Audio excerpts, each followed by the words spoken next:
Moth Worlds is always a highlight of the year, and Sorrento more so than anything we had.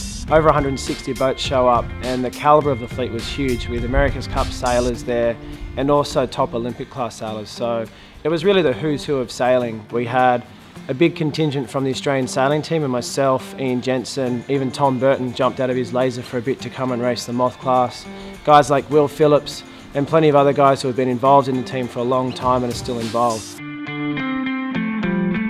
I think the Moth's really good for the 49er. Everything happens so fast on a Moth and decisions have to be really quick. And the trimming's very similar on a Moth to the 49er, so the speed skills are the same. And when you jump back in the 49er and things are going a little slower, it feels like you've got plenty of time to make the right choice.